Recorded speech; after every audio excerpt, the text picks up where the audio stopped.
The Prime Minister's disappointed the man credited with helping her into power, denying union boss Paul Howe's demands for an inquiry into the plight of the manufacturing industry.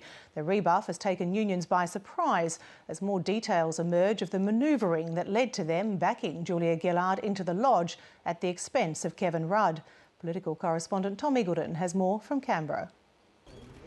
Yesterday, the Prime Minister seemed all ears. She gave us certainly a positive reception and she is considering her position. Today, not so much. Well, we're a bit surprised that we've now got ministers coming out saying no inquiry. The Prime Minister says she wants action now to save jobs, not after an inquiry. Nothing is more important to me as Prime Minister than protecting and supporting Australian jobs. She says unions misunderstood that to mean something else. People can get, different impressions from a conversation. Tony Abbott says that explanation doesn't stack up. They obviously told senior union officials yesterday that they were going to have an inquiry, and then after I announced the Coalition's policy review process, they got cold feet. Stopping the carbon tax is still on the opposition leader's hit list. The loss of more than 1,000 jobs at Australian steelmakers last week is fresh ink for his message. Take your foot off now. If you're fair dinkum about jobs, if you're fair dinkum about manufacturing, drop the toxic tax.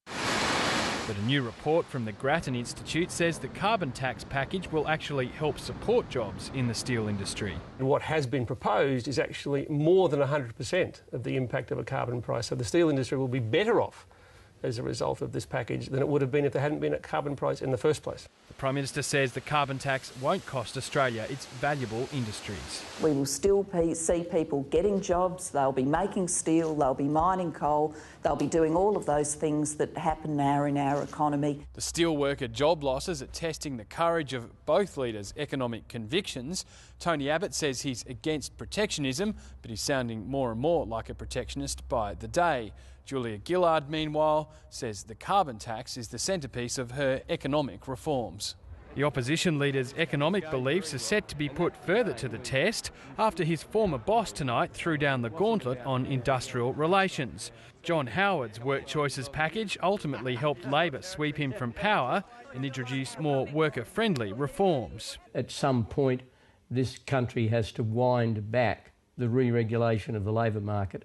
Mr Howard added that Julia Gillard had lost the respect of voters with her toppling of Kevin Rudd. All this talk about how he was rude to his colleagues and everything, I'm sure it was right, but that's not something that was apparent to the entire Australian community. But now the community's got an opportunity to familiarise themselves more with those events, thanks to more revelations contained in US Embassy documents leaked to WikiLeaks.